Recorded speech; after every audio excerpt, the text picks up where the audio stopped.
بسم اللہ الرحمن الرحیم۔ السلام علیکم۔ یہ کاشانۂ بصیرت کا آڈیو بک سیکشن ہے۔ اس وقت آپ جو کتاب سننے کی سعادت حاصل کر رہے ہیں وہ ہے سچی کہانیاں حصہ اول۔ اس کے لکھنے والے کا نام ہے شہید استاد مرتضیٰ مطہری۔ اس کا 14واں پارٹ ملاحظہ فرمائیے۔ انجان آدمی۔ ایک بے سہارا عورت کندھے پر مشق اٹھائے ہوئے ہامتی کامتی اپنے گھر کی طرف چلی جا رہی تھی۔ راستے میں ایک انجان آدمی نے اس بے سہارا عورت سے مشق لے کر اپنے کندھے پر رکھ لی اور اس کے ساتھ چل پڑا۔ چھوٹے چھوٹے بچے گھر کے دروازے پر کھڑے ہوئے ماں کی آمد کا انتظار کر رہے تھے۔ ان معصوم بچوں نے دیکھا کہ ایک انجان آدمی بھی ان کی والدہ کے ساتھ گھر کی طرف آ رہا ہے اور پانی کی مشق اپنے کندھوں پر رکھے ہوئے ہے۔ گھر پہنچ کر اس انجان آدمی نے مشق کو زمین پر رکھتے ہوئے اس عورت سے پوچھا، تمہاری حالت کو دیکھ کر بخوبی اندازہ ہو جاتا ہے کہ تمہارے گھر میں کوئی مرد نہیں ہے، مگر یہ تو بتاؤ تم اس طرح بے سہارا کیسے ہو گئی؟ میرا شوہر ایک بہادر سپاہی تھا۔ علی ابن ابی طالب نے اسے لشکر اسلام کے ساتھ محاذ جنگ پر بھیج دیا تھا۔ جنگ کے دوران میرا شوہر مارا گیا اور اب ان کمسن بچوں کے علاوہ میرا اس دنیا میں کوئی نہیں ہے۔ اس انجان آدمی نے دوبارہ اپنی زبان سے کچھ نہ کہا بلکہ گردن جھکائی اور گھر کے باہر نکل گیا۔ لیکن وہ انجان آدمی ہمہ وقت اس بے سہارا عورت اور معصوم بچوں کے بارے میں سوچتا رہا۔ رات میں اسے نیند نہ آتی، چنانچہ صبح سویرے اس نے ایک تھیلے میں گوشت، آٹا، خورمہ اور کھانے پینے کا دوسرا سامان رکھا اور اس بے سہارا عورت کے گھر کی طرف چل پڑا۔ دروازہ پر پہنچ کر اس نے آواز دی۔ عورت نے دریافت کیا، تو کون ہے؟ میں وہی بندہ خدا ہوں جو کل پانی کی مشق لے کر تمہارے ساتھ آیا تھا۔ آج میں بچوں کے لیے کچھ کھانے پینے کا سامان لے کر آیا ہوں۔ اے بندہ خدا، پروردگار تیرا بھلا کرے۔ ہمارے اور علی ابن ابی طالب کے درمیان خداوند عالم ہی فیصلہ کرے گا۔ دروازہ کھلا اور انجان آدمی گھر کے اندر داخل ہوا۔ کھانے پینے کی چیزیں اس عورت کے سپرد کرتے ہوئے کہنے لگا، میرا دل چاہتا ہے کہ کچھ ثواب کا کام انجام دو، لہٰذا اگر تم اجازت دو تو آٹا خمیر کر کے روٹی پکا دوں، یا پھر ان بچوں کی دیکھ بھال کرتا رہوں اور تم روٹی تیار کر لو۔ بہت اچھا، میں آٹا خمیر کر کے روٹی پکاتی ہوں، تم ان بچوں کی دیکھ بھال کرتے ہو۔ غرض یہ کہ وہ عورت آٹا خمیر کرنے میں مشغول ہو گئی۔ اس انجان آدمی نے تھیلے سے گوشت نکال کر اسے فوراً کباب کیا اور اپنے ہاتھوں سے ان یتیم بچوں کو خورمہ اور کباب کھلانے لگا۔ اپنے ہاتھوں سے خورمہ اور کباب کھلاتے وقت وہ انجان آدمی ان بچوں سے یہی کہتا جا رہا تھا، میرے بچوں، علی ابن ابی طالب کو معاف کر دو، اگرچہ انہوں نے تمہارے معاملے میں کوتاہی کی ہے۔ اسی اثنا میں خمیر آمادہ ہو گیا۔ اس عورت نے آواز لگائی، بندہ خدا، خمیر تیار ہو گیا ہے، تنور روشن کر دے۔ اس انجان آدمی نے فوراً ہی تنور روشن کر دیا اور آگ کی لپٹ تنور سے باہر نکلنے لگی۔ انجان آدمی اپنا چہرہ آگ کے قریب لے جا کر اپنے آپ سے یوں مخاطب ہوا، آگ کی حرارت کا مزہ چکھ لے، یتیموں اور بیوہ عورتوں کے معاملے میں کوتاہی کرنے والوں کی یہی حالت ہوتی ہے۔ ابھی وہ اسی عالم میں بیٹھا ہوا تھا، ایک پڑوسن اس عورت کے گھر میں داخل ہوئی۔ اس نے اس انجان آدمی کو پہچان لیا اور اس عورت کو مخاطب کر کے کہنے لگی، وائے ہو تجھ پر، کیا تو اس آدمی کو نہیں پہچانتی اور اس سے اس طرح کا کام لے رہی ہے؟ یہ امیر المومنین علی ابن ابی طالب ہے۔ وہ بے سہارا عورت سامنے آئی اور کہنے لگی، میں اپنی حرکت پر بہت شرمندہ ہوں اور آپ سے معذرت چاہتی ہوں۔ نہیں، میں تجھ سے معذرت خواہ ہوں کیونکہ میں نے تیرے معاملے میں کوتاہی سے کام لیا ہے۔ حضرت فاطمہ زہرا سلام اللہ علیہا، صدیقہ کبریٰ بی بی حضرت فاطمہ زہرا علیہ السلام رسول اکرم کی واحد گرامی قدر بیٹی تھیں۔ آپ کی تقویٰ، ایمان اور صاف حمیدہ اور پسندیدہ اخلاق کی بدولت اپنے پدر بزرگوار کے پاک دل کو اپنے لیے مہر و محبت سے لبریز کر دیا تھا۔ رسول اکرم صلی اللہ علیہ وآلہ وسلم بی بی فاطمہ زہرا سے بہت محبت کرتے تھے، چنانچہ رسول اکرم کا ارشاد گرامی ہے، فاطمہ کی خوشنودی میری خوشنودی اور میری خوشنودی خدا کی خوشنودی ہے۔ فاطمہ کا غضب میرا غضب اور میرا غضب خدا کا غضب ہے۔ اور فرمایا فاطمہ دنیا کی تمام عورتوں کی سردار ہے۔ چنانچہ خدا نے بی بی فاطمہ زہرا کو یہ شرف عطا کیا ہے کہ آپ رسول اکرم کی چہیتی بیٹی امیر المومنین علی علیہ السلام کی بیوی اور اسلام کے 11 اماموں کی ماں ہیں۔ آیت تطہیر کی روح سے حضرت فاطمہ زہرا مقام عصمت پر فائز ہیں۔ مانگنے والوں نے مانگا کیوں بیان فاطمہ، جبکہ ہے قرآن سارا ترجمان فاطمہ۔ امام علی علیہ السلام۔ امام علی علیہ السلام مسلمانوں کا پہلا امام اور رسول اکرم کی تعلیم و تربیت کا پہلا کامل نمونہ ہے۔ امام علی علیہ السلام نے بچپن سے ہی رسول اکرم کے دامن میں پرورش پائی تھی۔ اس کے بعد حضرت صلی اللہ علیہ وآلہ وسلم کی زندگی کے آخری لمحوں تک وہ سائے کی طرح ان کے پیچھے پیچھے رہے۔ زندگی کا ایک لمحہ بھی آپ سے الگ نہیں رہے۔ امام علی علیہ السلام کی آفاقی شخصیت کے بارے میں شیعہ، سنی اور غیر مسلم اسکالروں اور دانشوروں نے تقریباً 1000 سے زائد کتابیں لکھی ہیں۔ تاریخ اس امر کی گواہ ہے کہ رسول اکرم صلی اللہ علیہ وآلہ وسلم کی رحلت سے لے کر اب تک جتنے فرما رواں گزرے ہیں، ان میں امام ہی وہ شخص ہیں جنہوں نے اسلامی معاشرے میں اپنی حکومت کا زمانہ رسول اکرم کی سیرت کے مطابق گزارا۔ یہی وجہ ہے کہ رسول اکرم نے فرمایا میں علم کا شہر ہوں اور علی اس کا دروازہ ہے۔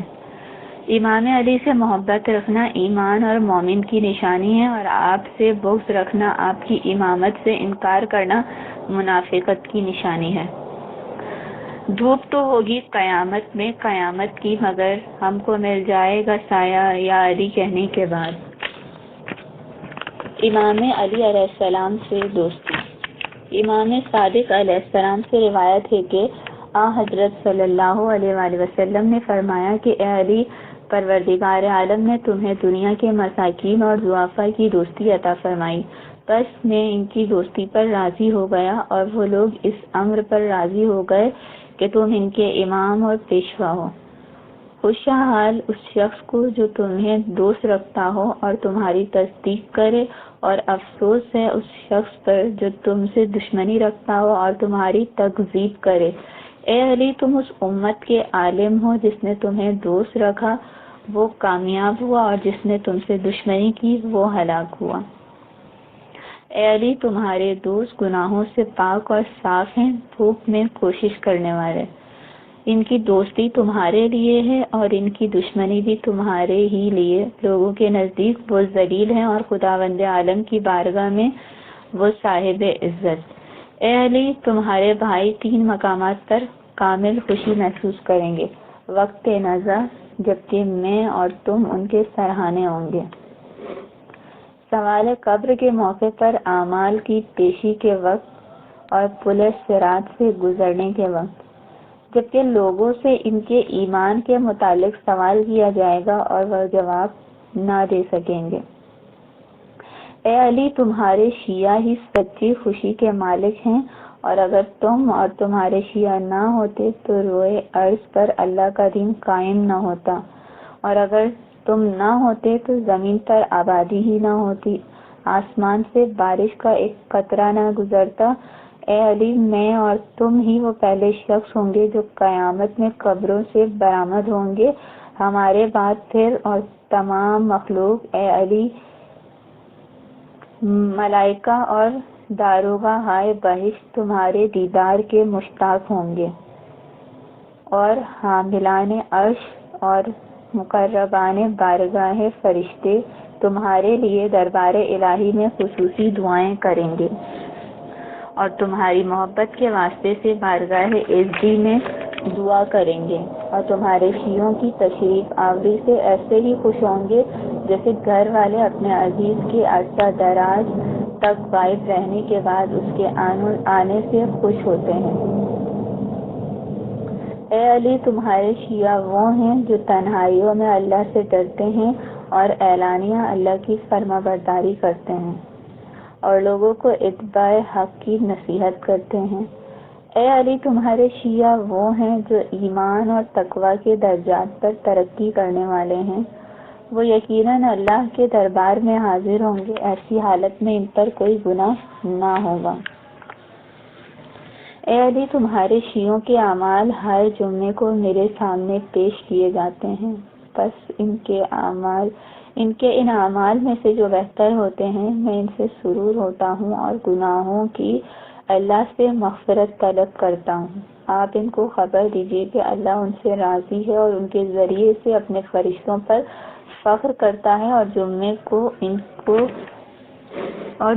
کو ان کو نظر رحمت سے دیکھتا ہے اور فرشتوں کو حکم دیتا ہے کہ وہ ان کے لیے طلب مغفرت کریں۔ اے علی، اپنے بامعرفت اصحاب سے کہو کہ وہ اپنے مخلوط بگناہ اعمال سے جو انہوں نے دشمنوں سے لیے ہیں پرہیز کریں۔ کوئی دن اور رات ایسی نہیں ہوتی کہ اللہ کی رحمت تازہ ان کو سایہ رحمت میں نہ لے، بس جہاں تک ہو سکے وہ نجاستوں سے دوری اختیار کریں۔ علی، تمہارے شیعہ حق اور استقامت کے راستے پر ہیں، اپنے مخالف سے انس نہیں کرتے اور اہل دنیا سے دور ہیں، اور دنیا والے ان سے۔ وہ اندھیروں کی روشنی اور تاریکیوں کے چراغ ہیں، جبکہ دوسرے لوگ ضلالت کی تاریکی میں سرگرداں حجت خداوندی اور تعلیمات الہی سے نابینا ہیں، اللہ کی رضا میں صبح شام گزارتے ہیں۔ اے علی، تمہارے دوستوں کا اہل زمین کے ذکر سے آسمانوں میں کہیں اعظم ہے، بس انہیں چاہیے کہ وہ اس امر پر خوش ہوں اور مساعی دین میں اضافہ کریں۔ یہ تھا بحوالہ فضائل شیعہ از شیخ صدوق علیہ الرحمہ۔ جناب ابو طالب اپنے ذیل اشعار میں اپنے بھتیجے حضور اکرم صلی اللہ علیہ وآلہ وسلم کی عظمت اور شرافت بیان کرتے ہوئے آپ کی رسالت کا بھی اقرار کر رہے ہیں۔ آپ فرماتے ہیں، لَقَدْ أَكْرَمَ اللَّهُ النَّبِيَّ مُحَمَّدًا فَأَكْرَمُ خَلْقِ اللَّهِ فِي النَّاسِ أَحْمَدُ۔ یقیناً اللہ تعالیٰ نے نبی اکرم حضرت محمد صلی اللہ علیہ وآلہ وسلم کو منزلت و کرامت سے سرفراز فرمایا ہے، بس اللہ تعالیٰ کے تمام مخلوق میں سب سے بلند مرتبہ حضور نبی اکرم صلی اللہ علیہ وآلہ وسلم یعنی احمد کی پاک ذات گرامی ہے۔ وَشَكَّ لَهُ مِنْ اسْمِهِ يُجَلَّهُ فُذُو الْعَرْشِ محمود وَهَذَا محمد۔ بس اللہ تعالیٰ نے ان کی جلالت و قدر کے لیے ان کے نام کو بھی اپنے نام ہی سے مشتق کیا، چنانچہ وہ صاحب عرش محمود ہے اور یہ محمد ہے۔ انت الرسول رسول اللہ نعلمہ علیک نزل من ذی العزت الکتب۔ ہم یہ جانتے ہیں کہ آپ ہی رسول برحق ہیں جنہیں اللہ تعالیٰ نے مبعوث رسالت فرمایا ہے، اور اس صاحب عزت و جلال پروردگار کی جانب سے آپ صلی اللہ علیہ وآلہ وسلم پر قرآن نازل ہوئی۔ نیز حضور نبی اکرم صلی اللہ علیہ وآلہ وسلم کی حفاظت اور پاسدانی کا تذکرہ کرتے ہوئے فرماتے ہیں، منان الرسول الملیکی ببیزی تلا لعو لمع البروق۔ ہم نے رسول اکرم کی حفاظت کی جو اللہ کے پیغام لے کر آئے تھے، اور ان دشمنوں کا ایسی آبدار تلواروں سے مقابلہ کیا جو بجلی کی مانند چمکنے والی تھی۔ جناب ابو طالب علیہ السلام نے اپنے ان اشعار میں اللہ تعالیٰ کی حمد و ثنا کے ساتھ ساتھ اسلام اور اپنے ایمان کا اعلان کر رہے ہیں۔ چنانچہ آپ فرماتے ہیں، ملیک الناس لیس لہ شریک هو الوہاب والمبدی المعید۔ اللہ تعالیٰ تمام انسانوں کا فرما روا ہے اور اس کا کوئی شریک نہیں ہے۔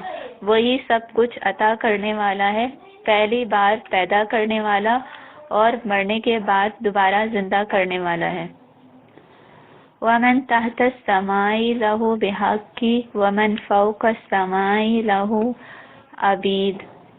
زیر آسمان تمام چیزیں اس کی ملکیت ہیں، اور جو آسمان کے اوپر ہیں وہ بھی اس کے بندے ہیں۔ پھر حضرت ابو طالب علیہ السلام اپنے ایمان کے سلسلے میں پوری دنیا کو گواہ بناتے ہوئے فرماتے ہیں، یا شاہد الخلق علیہ فاشہدی انی علی دین النبی احمدی۔ اے لوگوں کے سامنے میرے گواہی دینے والے سب کو بتا دو کہ میں نبی اکرم احمد مجتبیٰ صلی اللہ علیہ وآلہ وسلم کے دین پر ہوں۔ من ضل فی الدین فانی مہتدی۔ اگر کوئی شخص دین کے معاملے میں گمراہ ہو جائے تو ہو جائے، لیکن میں یقیناً ہدایت کے راستے پر ہوں۔